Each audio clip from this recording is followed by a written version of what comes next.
Hola, soy Tommy Heinrich, el primer argentino en alcanzar la cumbre del Monte Everest, y vamos a estar en diálogo con Gaby y Edgardo en el programa número 98 de Viajero Frecuente Radio. Espero que nos acompañen y que disfruten mucho de sus viajes. Saludos a todos. Vamos a hablar del viajero. El viajero, nos vamos para el mundo de la fotografía. Ajá. Para el mundo de la fotografía y del montañismo. No habíamos tenido montañistas, me parece, como viajeros. Creo que no. Me parece que no. Bueno, pero gran honor, porque ponemos la vara muy alta, muy alta. Vamos a hablar con Tommy Heinrich. Espero haber pronunciado bien el apellido. En realidad, él es ingeniero agrónomo, Ajá. pero se jubiló a los 30, me dice. Bien. Y de ahí se empezó a dedicar al Que montañismo. los ingenieros se pueden jubilar a esa edad. ¿Por qué tiene ese poder? Parece. ¿Por qué? ¿Y yo qué? Como locutor no tenemos que esperar hasta los 65. Bueno, porque él se dedicó, empezó a dedicarse a su pasión, que es el montañismo y la fotografía. Bueno, cuando haces lo que amás es otra historia. En 1995 fue el primer argentino en llegar a la cumbre del Everest. ¿En qué año? 95. Ah. Y bueno, y tiene tremendo el historial ¿Qué que llegó tiene. a la cumbre del Everest? Me parece que sí. Ahora nos va a contar. Él es Tommy Heinrich. ¿Qué haces, Tommy? Gracias por atendernos. Bienvenido a Viajero Frecuente. ¿Qué tal? ¿Cómo están? Muy bien. Bueno, qué placer. Gracias por brindarnos tu tiempo para contarle al país quién es Tommy. Qué bueno eso. Primero, de jubilarte a los 30. Dicho por un lado, está muy bien aclarado. Que ¿cuándo encontraste la pasión en lo que haces? A ver, creo que siempre me gustó la naturaleza y estar al aire libre. Y la agronomía en un comienzo parecía ser el camino o la forma de pasar la vida trabajando y estando al aire libre, pero ya estando en la facultad en Buenos Aires conocí un par de personas que escalaban montañas, nos hicimos muy buenos amigos y honestamente desde ese momento me di cuenta que el montañismo, en realidad el deporte es algo que siempre me gustó, pero el montañismo me apasionaba. Y siempre dije, me jubilé a los 30 porque es cuando tomé la decisión de directamente dejar de trabajar con caballos, cosa que hice durante varios años. Poco después de recibido en Buenos Aires me fui para Alemania y después a Estados Unidos, donde trabajé en varios establecimientos en lo que fue la cría y amansamiento de potros y la verdad estaba un día amansando potros y viene mi jefe y me dice que se va a esquiar y que cuidara a los caballos mientras él estaba de vacaciones y la verdad sentí de que estaba todo al revés, de que él tenía que disfrutar de la vida y salir a las montañas era yo. Entonces ahí es donde tomé la decisión de dejar la agronomía, los caballos y hacer lo que realmente me apasionaba y lo que me gustaba, que era viajar, escalar montañas y disfrutar de la vida. Sentía de que la estaba desperdiciando de alguna manera. Claro, viste que eso suele pasar en algún momento de tu vida y decidiste encarar tu otra pasión. ¿Cómo fue ese proceso? Creo que fue más difícil, sobre todo por la época. Esto fue en los años 80 o años 91, 92. Claro. No era habitual de que alguien pudiera trabajar y vivir del montañismo. Hoy en día es muy común por ahí el trabajar como guía o llevando gente a distintos destinos para que puedan caminar en las montañas o que puedan escalar una montaña como el Everest o como el Aconcagua, digamos. En ese momento no era algo redituable, al menos lo era tal vez para muy pocos y no se vivía muy bien. Entonces, la verdad dije, bueno, no importa qué es lo que haga, sino más que nada la manera en que lo hago. Y ya la fotografía empecé a fotografiar desde muy chico y empecé a combinar las dos cosas, que era básicamente documentar expediciones o ascensos en California, en las paredes de Yosemite, que son paredes de 1500 metros verticales, en granito. Estando ahí me invitaron a ir a Nepal para escalar un monte de 6500 metros de altura y poco a poco empecé a vender mi fotografía a empresas dedicadas al turismo, después también a empresas que fabricaban equipamiento o ropa o carpas destinadas al montañismo, al outdoor, que hoy ya están mucho más en boga, digamos, pero encontré de esa manera una forma de poder hacer lo que realmente me gustaba, que era viajar, y por otro lado vivir de eso también, digamos, sin demasiadas pretensiones, pero estaba haciendo lo que me gustaba, ¿no? Claro. Digamos que la fotografía vino a solventar los gastos. De alguna manera sí. Uh-huh. También surgió el proyecto de escalar en Monte Everest, cosa que ya desde que empecé a escalar montañas me atraía, me interesaba mucho ir y escalar en las montañas del Himalaya, y al comienzo, cuando tomé la decisión de escalar el Everest, no sabía de que no había nadie en Argentina que lo hubiera alcanzado. Uh-huh. Con lo cual, cuando me enteré de eso, decidí encararlo ya desde otro lado, que era también un foco comercial, si lo querés llamar así. Escalar el Everest en esa época salía $50.000, hoy en día es un poco más caro todavía, uh-huh. Y evidentemente yo no tenía el dinero ni tampoco lo ganaba como para poder financiar la expedición. Pero lo que hice es básicamente acercarme a empresas con las que ya venía trabajando en relación con la fotografía, y solicité patrocinios o un intercambio más que patrocinio, es la manera que yo lo llamo, y bueno, logré recaudar bastante dinero, no todo, conseguí un préstamo y salí a escalar el Everest, y ya al regreso con la cumbre, bueno, llevó varios años cubrir esa deuda, pero realmente concreté algo que para mí era un sueño, y hacer realidad un sueño fue muy gratificante, muy importante, y con el agregado de que era también el primer argentino en lograrlo, digamos, ¿no? ¿Qué es escalar? ¿Qué es escalar? Sí. Contanos, ¿de qué se trata? A ver, es una buena pregunta, porque mucha gente te dice, bueno, fui al Monte Everest, y de pronto hay mucha gente que va hasta el campamento base, que son los 5.200 metros de altura, claro, al pie del Monte Everest, o donde empieza el Monte Everest. Y después viene, a partir de los 5.200 ya viene una parte más técnica, claro, donde ya requiere el uso de cuerdas, estacas de hielo. En el caso del Everest se colocan puentes que se fabrican con escaleras de aluminio, son puentes temporarios porque están apoyados simplemente sobre el hielo, que está en movimiento constante.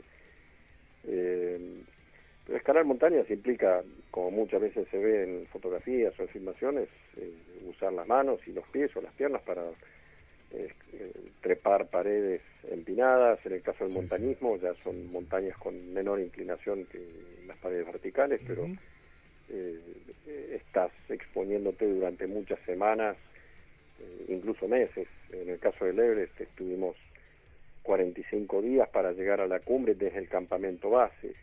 Llegar al campamento base te lleva 15 días, regresar desde el campamento base hasta Katmandú son 10 días más o menos, lo puedes hacer en el día si vas en helicóptero, pero por lo general yo trato de salir caminando, digamos.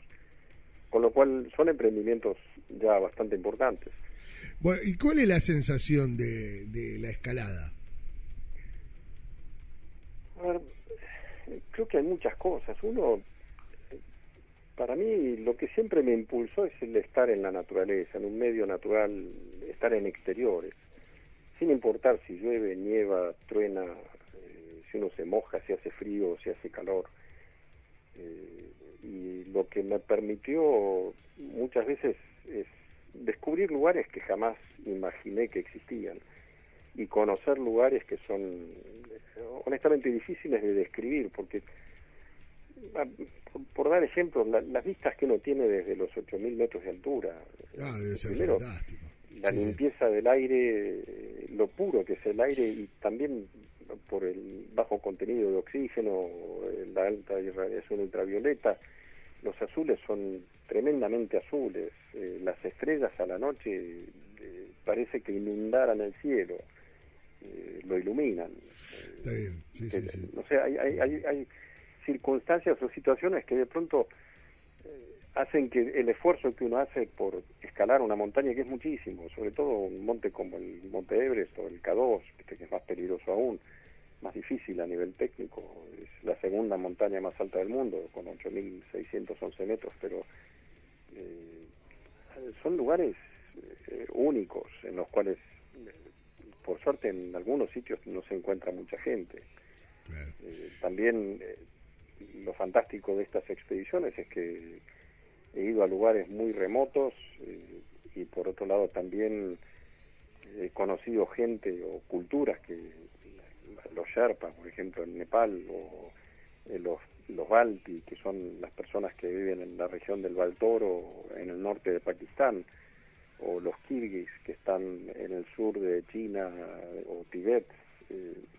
Y de pronto, al pasar, no sé, semanas o meses viviendo o interactuando con ellos, uno establece muy buenas amistades con esta gente. Llegas a conocer los lugares de forma íntima y real, no es solo pasar, como sucede muchas veces en otros viajes que he hecho, te subís a un colectivo o a un auto o una bicicleta y entras a pasar y mirar paisajes. Esto es vivir el paisaje, pero estás caminando, o porque estás subiendo de forma vertical. Entonces lo vivís en plenitud.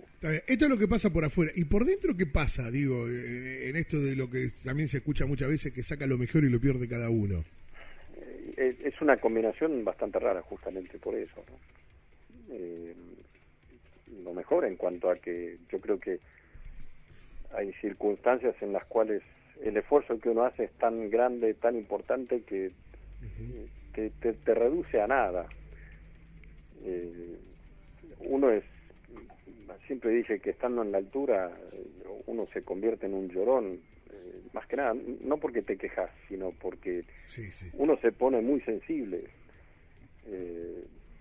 A veces el pensar en mi mujer o mi hijo o mis padres o mis hermanos, mis amigos, uno empieza a recordarlos. Estás lejos pero estás cerca, y voy más allá de lo que es la tecnología de hoy, es el estar emocionalmente cerca, digamos, ¿no? Compartir, es difícil compartir esos momentos porque los vive uno mismo, son vivencias propias, pero yo creo que realmente te sensibiliza mucho. Y por otro lado también el ver cómo viven personas en estos lugares tan remotos, o el ir al baño en una letrina o a campo abierto, o dormir en una carpa que de pronto se está volando porque hay vientos de 160 kilómetros por hora afuera. Son cosas que hacen que valores lo que tenemos acá en casa, digamos, una habitación, un baño o un inodoro. Apretas un botón y sale agua y tenés papel higiénico a mano sin dificultad para poder limpiarte. No hace mucho, vos sabés que acá en este programa salió un personaje, un historiador, sobre el viaje de San Martín, que no es escalador, pero sí hizo el viaje de San Martín, escalándolo. Y nos decía eso, perdón, no era escalándolo, él fue a caballo. Él nos contaba que cuando volvió empezás a tomarle valor a eso, es decir, tenés una ducha caliente, agua tenés ducha caliente, o sea, esas cosas que no te das cuenta en el cotidiano. O de pronto despertarte a la noche y tener que ir al baño y estás, o para arrancar a la mañana, digamos, empezábamos a escalar a la 1, 2 de la mañana, y lo haces con temperaturas de 60 bajo cero. Entonces, y estás durmiendo a esa temperatura, no es que estás durmiendo a 20 grados, digamos. No, claro. O sea, querés arrancar y hace un frío que es difícil de describir, te duele todo, se te congelan los dedos si te quedas quieto mucho tiempo. Entonces, todo implica un esfuerzo. Para sacar agua o tenés que descongelar hielo y estás a veces 1 hora y media para obtener 1 litro de agua nada más. Y necesitas tomar 5 o 6 litros de agua por día, con lo cual es todo trabajo. Pero creo que lo que siempre digo es que trato de aprender en estos lugares y he tratado de convertir mis experiencias en algo positivo, al menos he tratado de ser una mejor persona con el tiempo. Claro. Después lo que decías, de que a veces saca lo peor de nosotros, y qué sé yo, a veces sí, porque los conflictos surgen con otras personas, uno está mucho tiempo en la montaña, en situaciones extremas, estresantes, interactuando con gente a la que no necesariamente conoces. A veces vas con un muy buen amigo y volvés y están distanciados, y qué sé yo, hay discusiones que se pueden resolver, otras veces no, pero no sé, por lo general he tratado de superar esas circunstancias o esos malos momentos. Y después, bueno, evidentemente surgen accidentes o estás expuesto en la naturaleza a cosas que no siempre controlamos ni manejamos nosotros. Con lo cual hay que aprender, y eso lo logras con la experiencia, a seguir adelante, a salir adelante incluso, ¿no? Estando en momentos difíciles. Claro. Tommy, el placer de esto, de levantarse a la 1 de la madrugada para empezar a escalar a 60 grados bajo cero de temperatura, o estar durmiendo en una carpa con 160 kilómetros de viento a tu alrededor. ¿Dónde lo encontrás? ¿En el poder superar esas dificultades? No, primero no lo llamaría el placer, porque no es placentero. O el disfrute, o no sé. No, lo que disfruto es el trayecto, o incluso, a ver, si yo no hubiera pasado por esas circunstancias, no llego a la cumbre del Monte Everest. Entonces, es algo que le digo y mucho a mi hijo, ¿no es cierto? Trato de que él haga lo que realmente le gusta, porque creo que en la vida nos pasa constantemente, no siempre controlamos lo que queremos, podemos manejar las cosas de forma relativa y hasta por ahí nomás, pero siempre vamos a encontrar momentos difíciles o circunstancias que no son las que nosotros queremos vivir. Entonces, si estás haciendo algo que te gusta y que te apasiona, el pasar esos momentos es mucho más fácil, es más llevadero, y lo que te impulsa es hacer las cosas porque te gustan, porque te apasionan, porque amas lo que haces. En cambio, si yo hubiera continuado trabajando en agronomía, que no me desagrada como profesión, pero no era lo que realmente me apasionaba, yo creo que estaría amargado, o tal vez no estaría disfrutando de las cosas de la forma en que lo he hecho. Y momentos difíciles tenemos todos, en todas las profesiones, en todos los ámbitos. Entonces, el pasar por una tormenta de 160 kilómetros por hora, bueno, es algo circunstancial, pero sucede. Y sucede en camino a de pronto alcanzar la cumbre del Everest, que era un sueño para mí. Volver a casa y haberlo logrado trajo muchísimas satisfacciones, incluso más allá de lo que alguna vez imaginé. Por dar un ejemplo, nunca imaginé que estaría hablando hoy con ustedes por la radio por esto, digamos. No cuando salí para escalar el Everest. Entonces, yo creo que es importante animarse y atreverse en la vida, y tal vez haciendo hincapié al programa de ustedes, viajando, ¿no?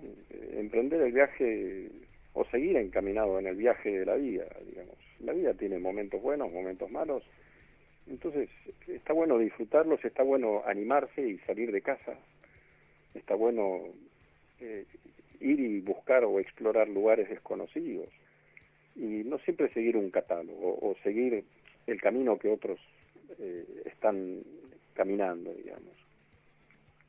Para mí el viaje es un descubrir, y la aventura también es eso, y también aporta mucho al crecimiento personal de uno mismo. Claro, es fundamental. ¿Y qué es alcanzar, qué se siente llegar a la cumbre del Everest? A ver, lo irónico es que...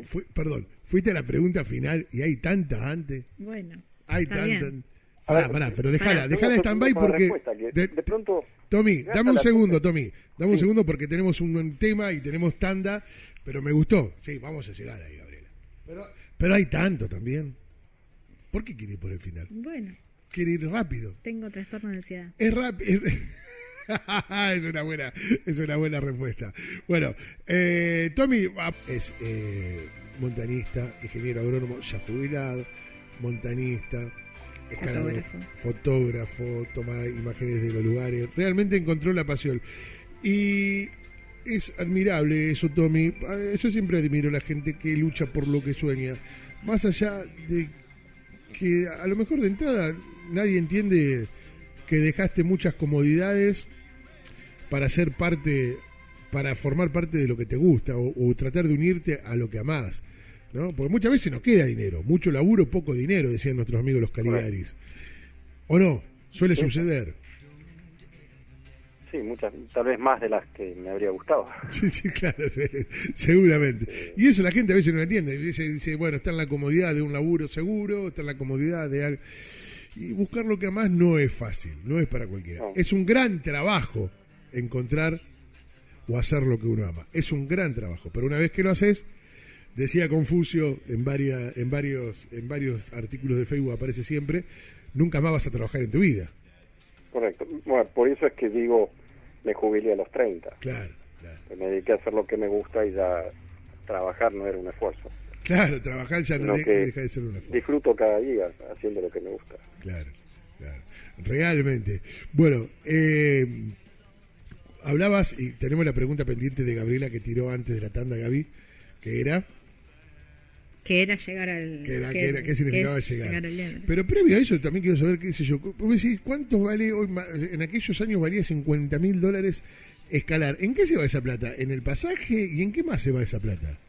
A ver, por un lado, al ascender por el lado de Nepal, en el caso del Monte Everest, te cobran un permiso que es de $10.000 por persona. Eso es antes de empezar a escalar la montaña. ¿Y qué te- La posibilidad de acceder a la cumbre del Everest te sale $10.000 en el caso de Nepal. En el caso de Tíbet o de China es más barato. Te cobran por día de estadía en la región. ¿Y qué te da? Digamos, ¿qué me garantiza? ¿Que si me pasa algo me Y vas a claro, buscar? debe ser para eso. No te garantizan nada. Te dicen, listo, puedes ir. Nada más.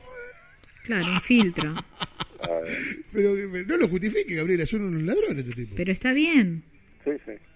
Sí, yo creo que no está mal. En cierta manera es complejo porque se limita también a las personas que tienen el dinero. Que Claro. No todos los que escalan tienen la plata para poder pagar eso. Exactamente. Pero Exactamente. $10.000 es una locura. Sí, Solamente después para que te digan, necesitas- adelante, pase. Es una locura. sí. Igual, Después vienen los pasajes, después la comida para Sí, sí, sí, justamente 2 o 3 meses, y no es solo para uno, sino que es para una expedición de 10 personas. Contratamos 250 personas para que nos ayudaran a transportar las cosas, contratamos 200 animales de carga, los contratás durante 20 días para entrar, o 15 días para entrar, otros 5 días para salir. Tommy, después- eso es para llevar, perdón, eso es para llevar al campamento base. Para ir hasta el campamento base. Ajá. Y después, a partir del campamento base, en el año 95 contratamos 9 Sherpa o nativos de la región del Everest que trabajaron como porteadores para nuestra expedición. En el año 98, que volví a ir también, yo ya estaba contratado como camarógrafo. Ahí no soy yo quien pagó mis gastos de expedición, sino que me contrataban, me pagaban un salario y también todos los gastos, digamos, ¿no? Dijiste que los contrataban por porteadores. Porteadores, sí, gente que trabaja cargando mochilas y el peso de la comida, carpas, bolsas de dormir, lo que precisamos tanto en el campamento base como en los campamentos de altura. ¿Y ellos hacen cumbre con ustedes? Hoy en día sí, hasta principios de los años 90 no. Hoy en día hay muchos porteadores que ya son montañistas expertos que han llegado a la cumbre del Everest. En el caso de Apa Sherpa, que es un Sherpa que estuvo conmigo en el año 95, él llegó a la cumbre del Everest 21 veces y lleva el récord mundial ahora, y una persona que está acercándose. Qué locura, che. En estos momentos se están escalando el Everest justamente y está aspirando a batir el récord de APA. Es otro Sherpa justamente. En Argentina tenemos a Willy Venegas, que llegó a la cumbre del Everest 11 veces, pero él lo hace como guía, digamos. Claro, no como portero. ya es un trabajo, digamos. Sí, básicamente sí. Ujú. Y De desde hecho, yo en su momento, cuando empecé a escalar montañas, tomé la decisión de no trabajar como guía. Voy de vez en cuando, llevo gente a veces, pero no me interesa el guiar gente como profesión, porque lo que buscaba justamente era ir a lugares diferentes, no estar Claro. yendo todos los años a la misma montaña Al y claro. a los mismos lugares, sino que por eso también me gustó el tema de fotografiar y documentar, porque muchas veces o desarrollaba yo los proyectos o me contratan para ir a una montaña. Me contrataron 3 veces para ir al Everest, me contrataron 3 veces para ir al K2, me contrataron para ir y filmar una expedición en el monte de Aulagiri, estuve en 4 veces o 5, un total de 6 veces en el monte Aconcagua, pero no voy todos los años al mismo lugar, cosa que es lo que yo quería evitar. Claro. Ahí va la está pregunta, bien. repítase la No, que hizo no. antes de la tanda. No, ahora espera, que necesito el camino. Te quería preguntar, desde el campamento base hasta la cumbre, ¿cuántos días lleva o cuántos cortes hay que hacer ¿Para qué montaña? para el Everest? En el caso del Monte Everest estableces 4 campamentos de altura, por encima del campamento base, y habitualmente se respetan. En el caso del K2, donde estuve en 3 ocasiones y por distintas rutas, tuvimos que establecer 9 campamentos cuando planeábamos hacer solo 4, y eso fue básicamente condicionado por las condiciones climáticas. Nevó mucho, la pendiente es muy empinada, con lo cual el mal clima fue preponderante, tuvimos que estar en la montaña misma desde que llegamos al campo base hasta la cumbre y salimos 90 días en el caso del K2. Extendimos la expedición casi 30 días, más allá de lo programado originalmente.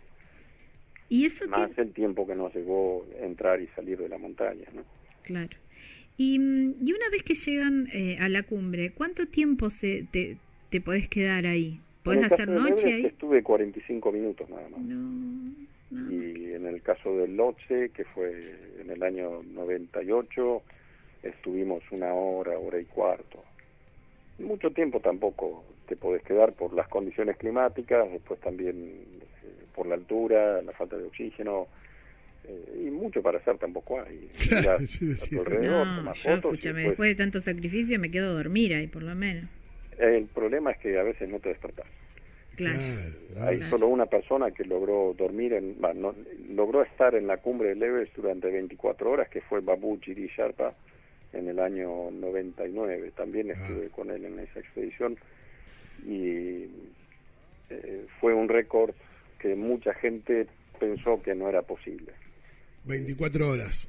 Sí, y no durmió, y se mantuvo despierto, justamente para el ritmo cardíaco del cuerpo baja demasiado como para poder recuperarse una vez que te dormiste.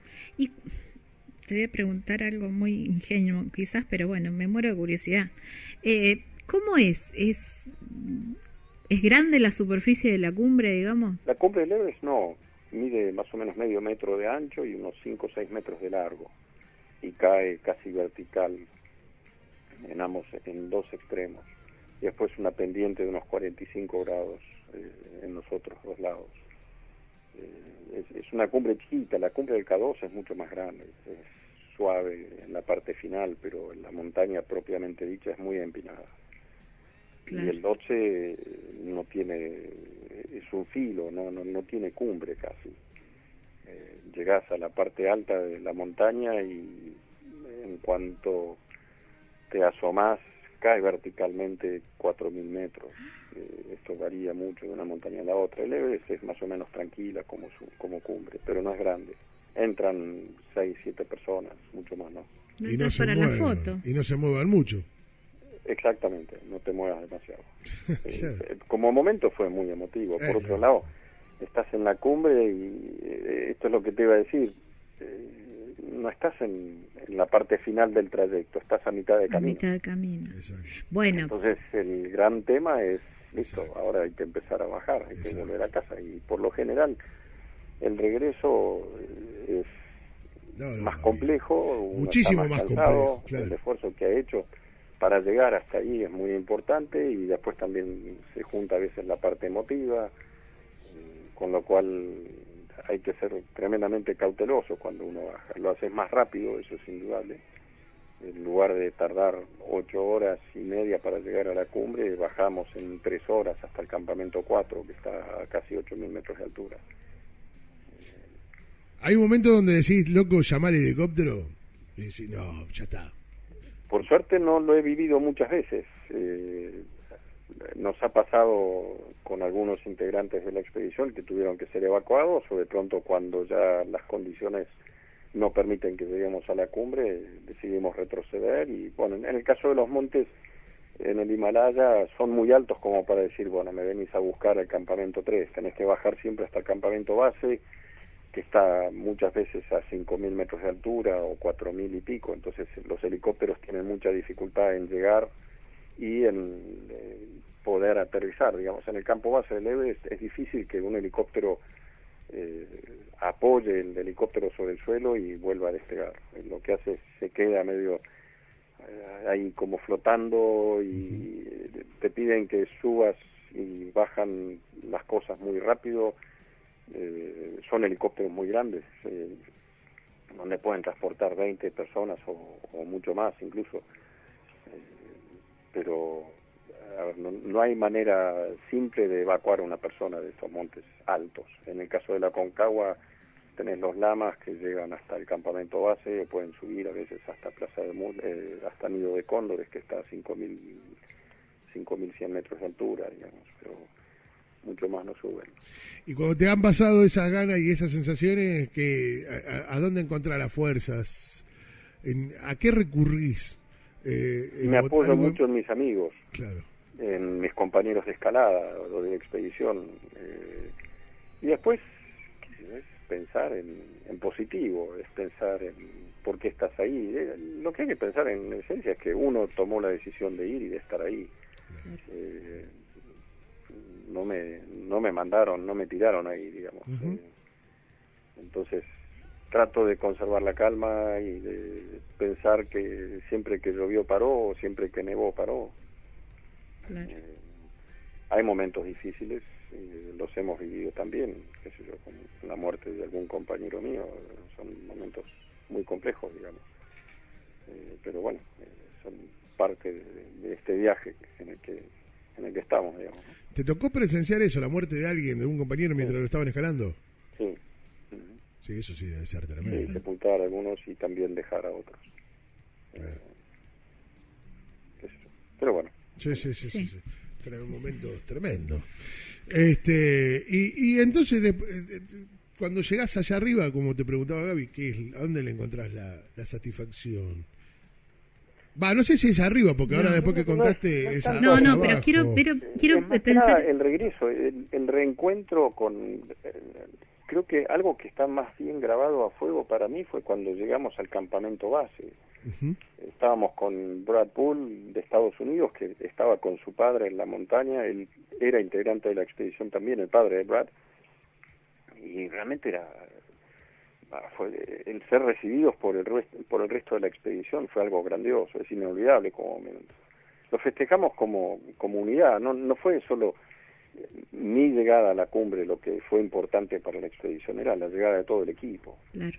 Y lo celebramos y muy bien, y después hubo sorpresas que surgieron a partir de ese momento, que fueron también tremendas. O la manera, mis padres se enteraron de que yo había llegado a la cumbre por la radio acá en Argentina. En esos momentos, esto fue hace 23 años atrás, no teníamos un teléfono satelital en el campamento base que compartíamos con otra expedición. Era un teléfono que tenía un fax, para que se den idea del tamaño, pesaba 5 kilos el teléfono, y se lo había llevado a la otra expedición, con lo cual no me pude comunicar con mi familia. Hablé con ellos recién a la semana de haber llegado a la cumbre, y desde un teléfono en una villa, un pueblo que había en camino a Katmandú, y cuando llamo por teléfono contesta mi padre, y pensé en sorprenderlo y me dice: ¿cómo está APA? ¿Cómo está Brad? Digo, ¿cómo es que se enteraron ustedes? Digamos,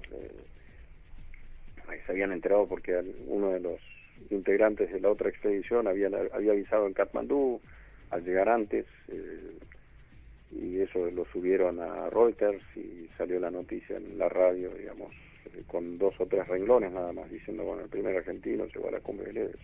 Claro. Pero salían mucho más lentamente las noticias en esos momentos, ¿no? Sí. Al año siguiente cambió totalmente, ya con la internet estando presente, digamos, en las montañas. Bueno, vos comentabas que el regreso es quizás lo más satisfactorio, o el encuentro cuando con el resto del grupo cuando llegas al campamento base. Pero yo quiero que me describas cuál es la sensación de pisar la cumbre por primera vez. Sigue siendo difícil ponerlo en palabras. Yo creo que lo que sentí es una gran satisfacción. Por otro lado, también te sentís insignificante, porque mirás a tu alrededor y las montañas que eran gigantescas desde abajo se ven chiquititas. Hay un monte, el Yolace, que yo había escalado en el año 93, que tenía 6.500 metros de altura. Yo le estaba mirando desde los 8.800 metros, estaba a poca distancia, a 30 kilómetros de distancia, y lo tenía que buscar abajo en el horizonte. O sea, imaginar que uno, claro, o sea, en mi caso, mide 1,76 m, estás a 8.800 metros, no somos nada. No, claro. Entonces, yo creo, y muchas veces lo he vivido de esa manera, a veces uno puede inflar el ego, pero te lo desinfla muy rápido la montaña. Lo que más pensé cuando llegamos a la cumbre era, listo, tomemos una foto, disfrutemos este momento, porque va a pasar muy rápido. Y fue así, en 45 minutos ya estábamos bajando.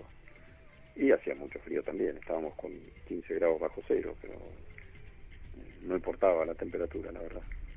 Claro. El momento en que llegué a la cumbre, yo fui el último de 5, un grupo de 5, estaba tomando fotos y filmando el ascenso, entonces tampoco fue importante para mí ser el primero en el grupo en llegar a la cumbre, pero al llegar a la cumbre misma nos abrazamos, que nos largamos a llorar cuando llamamos por radio al campamento base y avisamos al resto del grupo que estábamos en la cumbre. No sé, son momentos muy importantes. También hoy en día lo que suelo hacer es llamo desde la cumbre a mi familia, a mi esposa, a mi hijo, y ya cambió totalmente la forma en que compartís ese momento. Claro. Antes era diferido, hoy en día ya es en el momento. Eso te quería preguntar, ¿cómo toma la familia tu trabajo y tu pasión? Yo diría que es muy difícil. Yo estuve separado unos años de mi mujer, nos volvimos a juntar y nos casamos, pero los viajes son muy largos a veces, entonces mi hijo durante varios años me veía muy poco. Yo estaba, en el caso del K2 estuve casi 7 meses afuera, sin ver a mi hijo y sin ver a mi esposa, y después el agregado también del riesgo hace que estén viviendo con incertidumbre y temor a veces en este lado, digamos, sin saber qué es lo que puede suceder o si voy a volver, digamos. Yo por otro lado estoy disfrutándolo, a veces no se disfruta tanto, pero por lo general la paso muy bien, digamos. Estoy acá en Buenos Aires y me cuesta mucho estar acá y vivir permanentemente en Buenos Aires, y a su vez en los últimos años era muy difícil estar allá y extrañar tanto a mi mujer y a mi hijo. Claro. Era una especie de dicotomía. Ya los viajes, cuando yo estaba solo o soltero, eran cortos, siempre suelo decir. Hoy en día ya son largos, porque necesito justificar realmente mi ausencia. No puedo estar porque sí en el medio de la nada y hablar con mi hijo y escucharlo a él diciendo cuándo vas a volver, o te extraño, o por qué no estás acá, o lo que fuere. Sí, totalmente. Claro. Totalmente. Como familia ya se hizo más difícil. Tommy, Sí. no nos queda más tiempo, Gaby. Si tienes una última pregunta, Sí, no, te iba a preguntar... Seleccionala bien porque no hay más tiempo. Bueno, no, te iba a preguntar cómo optimizás el equipo, porque vos además de llevar todo el equipo de escalada, no sé cómo se llama, Sí. tenés que llevar tu equipo de fotografía. Sí. Y trato de distribuir un poco. A ver, tengo una cámara y un par de lentes que utilizo, son mis caballitos de batalla, digamos, los utilizo ya en la parte de ascenso, pero ese equipo mínimo, digamos, pesa entre 5 y 10 kilogramos, que si lo pensás seriamente es mucho para Sí, cargar. claro. Pero, qué sé yo, sarna con gusto no pica. Está bien. Por lo general llevo más peso que el resto de mis compañeros, hago más movimiento, más trabajo que los demás también, porque Claro. estoy, por lo general, para no estar fotografiando siempre a la gente de arriba o de abajo, trato de apartarme un poco del grupo o correr un rato y tomar la delantera, espero a que ellos me pasen y después vuelvo a correr y pasarlos a ellos para poder tomar las fotos desde el momento en que vienen desde abajo, me Claro. están pasando y me pasaron. Y no es solo una toma de una persona que está metido arriba en la parte alta de una montaña. Claro. digamos. Claro.